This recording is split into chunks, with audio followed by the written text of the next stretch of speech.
নমস্কার, আশা করছি সকলেই খুব ভালো আছেন। চলে এলাম নতুন আরেকটি ব্লগ নিয়ে। আজকে সন্ধ্যায় চায়ের সাথে একটু চিকেন পকোড়া বানাবো। ফ্রিজে কিছুটা বোনলেস চিকেন ছিল, সেটাই বের করে ছোট ছোট করে কেটে নিচ্ছি। একটার মধ্যে হাড় ছিল, সেটা কেটে সাইডে রেখেছি, পরে ফেলে দেব। তো চিকেন কাটা হয়ে গেছে, এবার ম্যারিনেশনের পালা। চিকেন পকোড়া আপনারা অনেকেই অনেকভাবে বানিয়ে থাকেন, তবে আমি যেভাবে বানাই সেটাই আমি আপনাদের সাথে শেয়ার করছি। তো প্রথমে একটু লেবুর রস চিপে দিয়ে দিলাম, এবার দিয়ে দিচ্ছি আদা রসুন বাটা, এবার একটা ডিম দিয়ে দিলাম, আর দিয়ে দেব নুন, আর দিয়ে দিচ্ছি গোলমরিচের গুঁড়ো। কাঁচা লঙ্কা বাটাটা দিইনি, একটু বেশি করে গোলমরিচের গুঁড়ো দিয়ে দিলাম, আমার ওটা খেতেই ভালো লাগে। এবার দিয়ে দিচ্ছি কর্নফ্লাওয়ার 2 চামচ মতো দিলাম, দিয়ে এবার এটাকে খুব ভালো করে মাখাতে হবে। আপনাদের যদি মনে হয় আরও একটু কর্নফ্লাওয়ারের দরকার আছে, তাহলে আরেকটু অ্যাড করতে পারেন। এবার এটাকে খুব ভালো করে মেখে 1 ঘন্টার জন্য ফ্রিজে রেখে দেব। তো 1 ঘন্টা হয়ে গেছে, 1 ঘন্টা পরে ফ্রিজ থেকে বের করেছি, সুন্দর ম্যারিনেশন হয়ে গেছে। এবার এটাকে ভাজার পালা। তো আরেকটু ভালো করে মাখিয়ে নিলাম, এবার কড়াইতে তেল গরম হতেও দিয়ে দিয়েছি, এবার একটা একটা করে ভেজে নেব।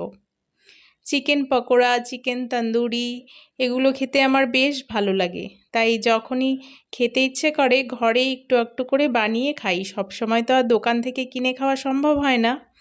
তো আপনারা চিকেন পকোড়া না চিকেন তন্দুরি কোনটা খেতে বেশি ভালোবাসেন অবশ্যই কমেন্ট করে জানাবেন। কিন্তু চিকেন পকোড়াগুলো বেশ লাল লাল হয়ে গেছে, এর থেকে বেশি আর ভাজবো না, তাহলে ভেতরটা একদম ড্রাই হয়ে যাবে।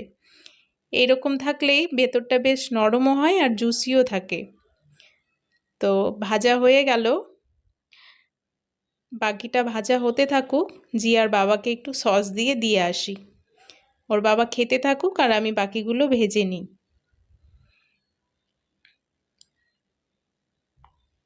এবার বাকিগুলোও ভেজে নিচ্ছি।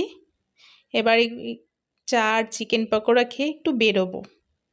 এখন বাজে সন্ধে 7টা, আমরা একটু বেরিয়েছি, যাব সামনের ওই মলটাতে।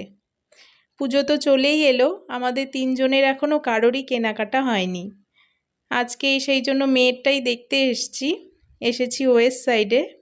এখানে বাচ্চাদের জামা কাপড়ের কালেকশনগুলো আমার ভীষণ ভালো লাগে, আর কাপড়ের কোয়ালিটিগুলোও খুব ভালো। তো জামা কাপড়গুলো একটু দেখি কি আছে, এখানে পছন্দ না হলে পরে দোকান থেকে গিয়ে নেব। তো ওর বাবাও একটু দেখছিল, এই ডেনিমের ড্রেসটা বেশ পছন্দ হয়েছে। এটা 1000 টাকা দাম, 999 টাকা দাম পড়েছে। এটার আবার আরেকটা কালারও আছে ওপরে, পিঙ্ক কালার। তবে ডেনিমেরটাই বেশি ভাল লাগছে আমার। আপনাদের কোনটা ভালো লাগলো কমেন্ট করে জানাবেন। এখানে আরও কিছু কালেকশন আছে, দেখি তারপরে কোনটা নিলাম আপনাদের অবশ্যই জানাবো।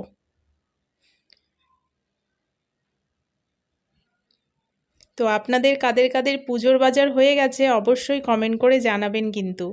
আর দেখুন এই যে এখানে আরেকটা যে ড্রেস, এই কালারটাও কিন্তু বেশ ভাল লাগছে।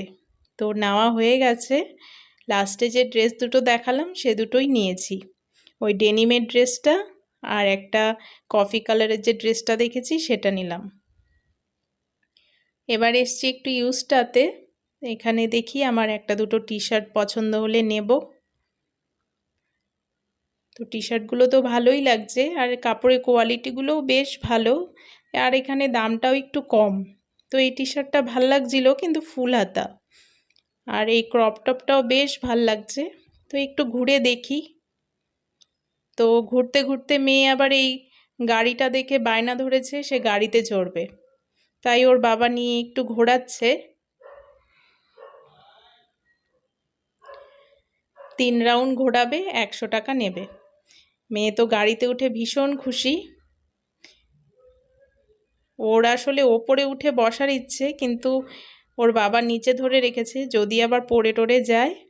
তো এই মেয়ে একটু ঘুরে নিক। তো 3 রাউন্ড হয়ে গেছে, ব্যাস এবার আরেকটু এদিক ওদিক মলে ঘুরে ঘরে চলে যাব।